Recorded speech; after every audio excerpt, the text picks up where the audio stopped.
Imagine being so broke that you have to sell your dog. You can't afford to feed him anymore. You're sleeping in a bus station because you have nowhere else to go. You have $106 to your name. No prospects. You're 28 years old. You feel like a complete failure. Then, you write a movie script in 3 days straight, fueled by pure desperation and a boxing match you watched on TV. Studios offer you $300,000 for the script, but only if you don't star in it. You say no, even though you're broke, because you believe in yourself that much. You bet everything on that belief. And it works. You become one of the biggest movie stars in the world. That script becomes Rocky. It wins Best Picture. It changes cinema forever. This is Sylvester Stallone's story. It's one of the greatest underdog tales in Hollywood history. Most people don't know how close he came to giving up right before everything changed. Let's go back to the beginning. Sylvester Stallone was not supposed to be a movie star. If you saw him in 1975, you would have thought he was a bum. And you would have been right. Because he basically was... He was born in New York City in 1946. His birth was complicated. The doctors used forceps during delivery. They accidentally severed a nerve in his face. That's why the left side of his face is partially... That's why he has that signature slurred speech. That droopy look. As a kid, he got bullied relentlessly for it. His parents had a terrible marriage. They divorced when he was young. He bounced between his mom and dad. Neither really wanted him. He got expelled from multiple schools for fighting and acting out. He was angry. Lost. He had no direction. He eventually went to college in Miami and studied drama. He loved movies. He wanted to act, but he wasn't good looking in the traditional sense. His speech impediment made casting directors think he couldn't be a leading man. He got rejected constantly. After college, he moved to New York to pursue acting. This is where the real struggle began. He couldn't book anything. He was broke. He took whatever jobs he could find. He worked as a movie theater usher. He cleaned lion cages at the Central Park Zoo. He did whatever paid. He tried to get any acting work he could. He got tiny roles here and there. His first movie role was in a softcore film in 1970. He needed money desperately. He later said he's not proud of it. But when you have no money and no options, you do what you have to do. Through the early 70s, he kept grinding, getting bit parts and background roles. He was always one audition away from quitting, but he couldn't quit. Acting was all he had. He had no backup plan, nowhere to go. By 1975, Stallone was 28 years old. He was basically homeless, living in a flophouse in New York, sometimes sleeping in the Port Authority bus station. He couldn't afford rent. He had $106 to his name. That was it. He had a dog named Butkus, a bull mastiff. He loved that dog more than anything. Butkus was his only companion, his only family. The dog went everywhere with him, but he couldn't afford to feed him anymore. He couldn't afford to feed himself. One day, Stallone was standing outside a liquor store in New York, trying to sell his dog. He had no choice. A stranger offered him $25. Stallone took it. He handed over Butkus. He said later that it was the lowest point of his entire life. He cried for hours. He felt like he had failed at everything. He was broke, homeless, alone. His acting career was going nowhere. He had just sold his best friend for $25. He thought about giving up, going back to wherever he came from, except he had nowhere to go back to. Then something happened that changed everything. It wasn't luck. It wasn't a big break. It was just him watching TV in a bar. He had nowhere else to be. On March 24, 1975, Muhammad Ali fought Chuck Wepner in a heavyweight title fight. Wepner was a nobody, a journeyman boxer. Everyone expected Ali to destroy him in the first round, but Wepner kept getting up. He lasted 15 rounds. He actually knocked Ali down at one point. Even though Wepner lost the fight, he went the distance. He proved everyone wrong. Stallone watched this fight, and something clicked. He saw himself in Chuck Wepner. He saw a guy who had no business being in the ring with the greatest boxer alive, but who refused to quit, who kept fighting even when everyone said he couldn't win. He went back to his tiny apartment. He started writing. He wrote for 3 days straight. Barely sleeping, barely eating. He poured everything into this script. All his frustration, his failure, his pain. It all went into the story. In 3 days, he had a screenplay. He called it Rocky.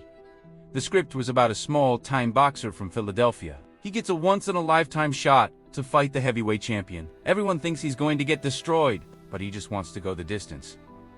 Prove he's not just another bum from the neighborhood. It was basically Stallone's life story, disguised as a boxing movie. He started shopping the script around Hollywood. Agents and producers liked it. They saw the potential. United Artists offered him $125,000 for the script. That was more money than Stallone had ever seen in his life. But there was a catch. They wanted Ryan O'Neal to star, or Burt Reynolds, or James Caan. They didn't want Stallone. Stallone said no. They thought he was insane. He was homeless, broke, being offered life-changing money, and he was turning it down, but he believed that he had to play Rocky. The script was him. Nobody else could do it. United Artists came back. They offered $250,000. Still said Stallone couldn't star. He said, no again? They thought he had lost his mind. Then they offered $300,000. That's when Stallone almost broke. $300,000 in 1975 is over $1.5 million today. He could pay off all his debts, get an apartment, buy food, get his dog back, never worry about money again. But he still said no. He told them he would sell the script for basically nothing if he could star in it. United Artists thought about it, finally agreed. They gave him $35,000 for the script. Let him star, but they gave him a tiny budget of $1 million. They didn't believe in the movie. They thought it would flop. Stallone took the deal. The first thing he did was go back to the liquor store where he sold his dog. He waited there for 3 days, looking for the guy who bought Butkus. Finally, the guy showed up. Stallone offered to buy the dog back for $100. The guy said no. Stallone offered $500. The guy said no. Finally, Stallone offered $15,000 and a part in Rocky. The guy said yes. Stallone got Butkus back. Years later, he said it was one of the happiest moments of his life. He had his best friend back. They filmed Rocky in 28 days. On a shoestring budget, Stallone did his own stunts. He wrote the script. He starred in it. He poured everything he had into it. Nobody expected it to work. Rocky came out in November 1976. It was supposed to be a small movie that came and went. Instead, it exploded. Audiences loved it. It became a cultural phenomenon. It made $117 million. On a $1 million budget at the 1977 Academy Awards, Rocky was nominated for 10 Oscars.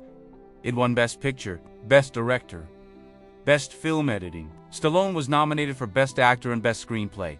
He lost both, but it didn't matter. He had arrived. Overnight, Sylvester Stallone went from homeless to one of the biggest stars in Hollywood, from selling his dog to getting it back. Rocky became a franchise. He made millions, became an action icon, and it all happened because he refused to sell out when he was desperate. Here's what makes this story so powerful. Stallone had every reason to take the money, every reason to let someone else star in Rocky. He was homeless, broke, had nothing. Turning down $300,000 when you have $106 is insane. But he did it anyway, because he believed in himself more than he believed in the money. Most people in his situation would have taken the cash. If you asked them, they would say they had no choice. But Stallone understood something. Some opportunities only come once. If you let someone else play Rocky, he would regret it forever. He would always wonder, what if? The lesson here is not that you should turn down money when you're broke, although sometimes you should. The lesson is that betting on yourself when everyone else thinks you're crazy is the only way to achieve something extraordinary. If Stallone had taken the safe money, Rocky never becomes what it became. He never becomes a star. He's now worth $400 million. He's made some of the most iconic movies in history. Rocky is still considered one of the greatest sports films ever made. And it all started with a guy who was so broke he had to sell his dog. The next time you think you can't do something, remember this. You don't have the resources. You don't have the connections. You don't have the experience. Remember that. Sylvester Stallone was sleeping in a bus station. He wrote a script in 3 days. He turned down $300,000. Because he believed in himself. Sometimes belief is the only resource you need. And by the way, he never sold Butkus again. That dog lived with him until Butkus died of old age. Stallone still talks about him in interviews, because that dog was there when nobody else was. And sometimes your lowest moment is right before your biggest breakthrough. Thank you so much for watching. If you came here, leave a like, comment, and subscribe to never miss out on my videos. If you are interested in the journey of entrepreneurs, Stay tuned.